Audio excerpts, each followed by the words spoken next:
حضور صلی اللہ علیہ وآلہ وسلم نے فرمایا کہ جب رمضان کا مہینہ آتا ہے تو اللہ تعالیٰ ایک منادی کرنے والے کو حکم دیتا ہے کہ 3 مرتبہ یہ آواز دے، ہے کوئی مانگنے والا جس کو میں عطا کروں، ہے کوئی توبہ کرنے والا جس کی توبہ میں قبول کروں، ہے کوئی مغفرت چاہنے والا جس کی میں مغفرت کروں۔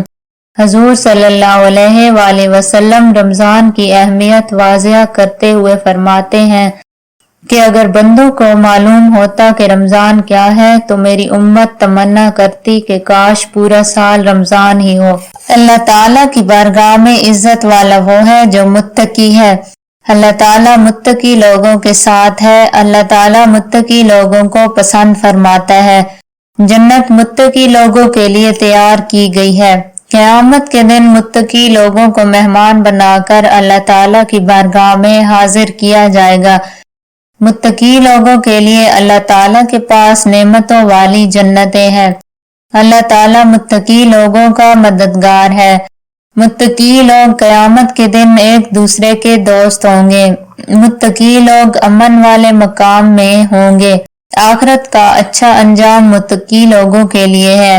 تقوی فضیلت حاصل کرنے کا سبب ہے۔ جسے تقوی عطا کیا گیا اسے دین و دنیا کی بہترین چیز دی گئی۔ متقی لوگ سردار ہیں۔ اللہ تعالیٰ ہمیں تقوی پرہیزگاری اختیار کرنے کی توفیق عطا فرمائے اور اپنے کرم سے ہمیں جہنم کے عذاب سے بچائے، آمین۔ قرآن و حدیث میں رمضان مبارک کو بہت اہمیت حاصل ہے اور رمضان المبارک ہی وہ بابرکت مہینہ ہے جس کا ذکر قرآن مجید میں آیا ہے۔ ارشاد باری تعالیٰ ہے کہ رمضان کے مہینے میں قرآن مجید نازل کیا گیا۔ اس مہینے میں ایک رات ایسی آتی ہے جو 1000 راتوں سے افضل و بہتر ہے۔ حضرت سلمان سے روایت ہے کہ نبی کریم صلی اللہ علیہ وآلہ وسلم نے شعبان کی آخری تاریخ کو فرمایا کہ تمہارے اوپر ایک مہینہ آ رہا ہے جو بڑا مبارک اور بڑا مہینہ ہے۔ اس میں ایک رات ہے جو ہزاروں مہینوں سے بڑھ کے ہے۔ اللہ تعالیٰ نے اس ماہ کے روزہ کو فرض فرمایا اور اس میں رات کے قیام کو ثواب کی چیز بنایا۔ ناظرین کرام، وظائف کے ساتھ ساتھ نماز پنجگانہ کی بھی پابندی لازمی کریں، کیونکہ نماز ہی ایک مسلمان کے لیے اللہ تعالیٰ کا سب سے بڑا حکم ہے۔ نماز مصیبتوں کا بہترین علاج اور رحمتیں حاصل کرنے کا اعلیٰ ذریعہ ہے۔ جگہ بدل بدل کر نماز پڑھنی چاہیے، کیونکہ زمین کا وہ حصہ جہاں ہم نماز پڑھتے ہیں ہمارا گواہ بن جاتا ہے اور آخرت میں مغفرت کا ذریعہ بن جائے گا۔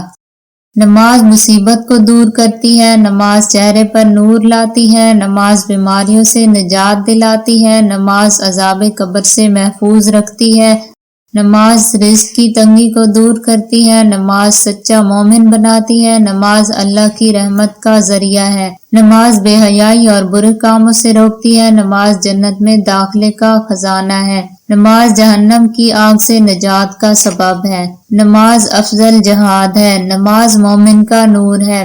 جو نماز پابندی سے وقت پر ادا کرتا ہے ایسے شخص کے لیے اللہ تعالیٰ کا وعدہ ہے کہ وہ اس کو بخش دے گا۔ فجر کی نماز سے پہلے کی 2 سنت دنیا اور دنیا کی تمام تر چیزوں سے زیادہ بہتر ہیں۔ جو مسلمان فرض نماز کا وقت آنے پر اچھی طرح وضو کرے پھر پورے خشوع و خضوع کے ساتھ نماز ادا کرے تو وہ نماز اس کے واسطے پچھلے گناہوں کا کفارہ بن جائے گی، جب تک کہ وہ کسی کبیرہ گناہ کا مرتکب نہ ہو، اور اس نماز کی برکت اسے ہمیشہ ہمیشہ حاصل ہوتی رہے گی۔ وہ آدمی کبھی بھی جہنم میں داخل نہیں ہو سکتا جو سورج نکلنے سے پہلے فجر کی نماز اور سورج غروب ہونے سے پہلے عصر کی نماز پڑھے۔ ناظرین کرام، آج ہی رمضان المبارک کسی بھی وقت اللہ پاک کے ان 2 عظیم ناموں کا وظیفہ کر لے اور اللہ تعالیٰ کی بارگاہ سے بے شمار دولت حاصل کریں۔ اللہ پاک کے صفاتی ناموں میں سے یہ ایسے اسم مبارک مبارک ہے جس کو پڑھنے والے پر اللہ تعالیٰ اپنی عطاؤں کے خزانے اس کے لیے کھول دیتا ہے۔ جو چیز وہ مانگے اسے مل جاتی ہے۔ جو شخص تنگی رزق میں مبتلا ہو اس کو اس وظیفہ کو ضرور آزمانا چاہیے۔ انشاءاللہ اس وظیفہ کی برکت سے آپ کے رزق کے لیے رزق کے دروازے ایسے کھلیں گے کہ نسلیں مالا مال ہو جائیں گی۔ جو شخص اپنی تنگ دستی میں، رزق اور دولت کی پریشانی میں مبتلا ہے، دنیا نے ٹھکرا دیا ہے، دنیا نے منہ موڑ لیا ہے، قرض کا بوجھ ہے، رزق میں برکت نہیں، کاروبار نہیں چل رہا، اولاد نافرمان ہے، ہر کام الٹا ہو رہا ہے، گھر میں فاقے ہیں، تو اب آپ کو بالکل بھی پریشان ہونے کی ضرورت نہیں۔ بس آپ نے اس عمل کو پورے اطمینان اور اللہ تعالیٰ کی ذات پر بھروسہ اور یقین رکھ کر کرنا ہے۔ پھر آپ کو جو معجزات دیکھنے کو ملیں گے آپ کو یقین کرنا بھی مشکل ہو جائے گا۔ یہ عمل کوئی عام عمل نہیں بلکہ یہ اللہ والوں کا بتایا ہوا خاص عمل ہے اور اس کی بے شمار برکتیں ہیں۔ ناظرین کرام، وظیفہ کا طریقہ بہت آسان ہے۔ مرد حضرات مسجد میں بیٹھ کر یہ وظیفہ کریں اور عورتیں گھر میں بیٹھ کر یہ وظیفہ کریں۔ وظیفہ کا بہترین وقت فجر کی نماز کا ہے۔ آپ نے سب سے پہلے 10 دفعہ درود ابراہیمی پڑھنا ہے۔ اللہم صلی علی محمد وعلی آل محمد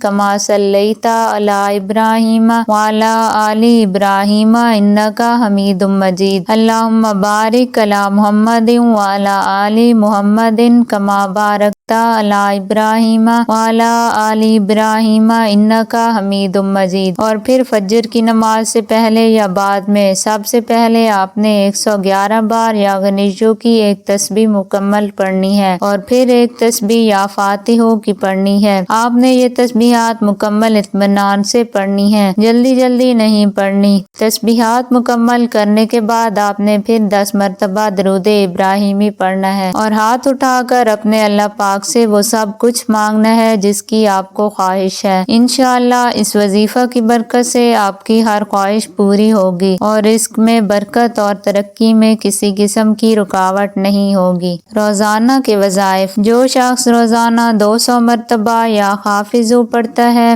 انشاءاللہ اس کے دل کی ہر مراد پوری ہوگی۔ جو شخص رات کو سوتے وقت دل پر دایاں ہاتھ رکھ کر اللہ تعالیٰ کے اس اسم مبارک یا نورو کو 11 بار پڑھے گا وہ دل کی اور سانس کی تمام بیماریوں سے محفوظ رہے گا۔ جو شخص اسم مبارک یا قیوم کو روزانہ ہر نماز کے بعد 33 مرتبہ پڑھنے کا معمول بنا لے تو اس اسم کی برکت سے ہر طرف سے کامیابی اور برکت ہی برکت ملے گی۔ جو شخص سارا دن کثرت سے سورہ فلق پڑھے گا اس پر روزی انشاءاللہ بارش کی طرح برسے گی، یقین اور توجہ شرط ہے۔ جو شخص جمعہ کی نماز کے بعد 11 بار سورہ علم نشرہ پڑھے گا تو اللہ پاک اس کے جسم سے تمام بیماریوں کو ختم کر دے گا۔ جو شخص 10 بار یا ربی کہے تو اسے کہا جاتا ہے بتا تیری حاجت کیا ہے۔ حضرت ابو ہریرہ سے روایت ہے کہ رسول صلی اللہ علیہ وآلہ وسلم نے فرمایا کہ جب رمضان آتا ہے تو آسمان کے دروازے کھول دیے جاتے ہیں، جہنم کے دروازے بند کر دیے جاتے ہیں اور شیاطین قید کر دیے جاتے ہیں۔ ماہ سیام نزول قرآن کا مہینہ، اللہ تعالیٰ کی خاص رحمتوں اور برکتوں کا مہینہ، صبر کا مہینہ، ایک دوسرے سے خیر خواہی کا مہینہ، جنت میں داخل اور جہنم سے آزادی حاصل کرنے کا مہینہ ہے۔ رمضان المبارک میں پڑھی جانے والی دعائیں: اے اللہ ہماری زبان پر کلمہ طیبہ ہمیشہ جاری رکھ، اے اللہ ہمیں کامل ایمان نصیب فرما اور پوری ہدایت عطا فرما، اے اللہ ہمیں پورے رمضان کی نعمتیں اور برکتیں عطا فرما، اے اللہ ہم پر اپنی رحمت نازل فرما اور رزق حلال عطا فرما، اے اللہ ہمیں دین اسلام کے احکام پر مکمل طور پر عمل کرنے والا بنا دے، اے اللہ ہمیں اپنا محتاج بنا، کسی غیر کا محتاج نہ بنا، اے اللہ ہمیں لیلۃ القدر نصیب فرما، اے اللہ ہمیں جھوٹ، غیبت، برائی اور فساد سے بچا، اے اللہ ہم سے تنگ دستی، خوف، گھبراہٹ اور قرض کے بوجھ کو دور فرما، اے اللہ ہمارے صغیرہ اور کبیرہ گناہوں کو معاف فرما۔ حضور اکرم صلی اللہ علیہ وآلہ وسلم کا فرمان ہے کہ جس نے ایک دن کا روزہ اللہ کی رضا کے لیے رکھا اللہ تعالیٰ اسے جہنم سے اتنا دور کر دے گا جتنا کہ ایک کوا اپنے بچپن سے اڑنا شروع کرے یہاں تک کہ بوڑھا ہو کر مر جائے۔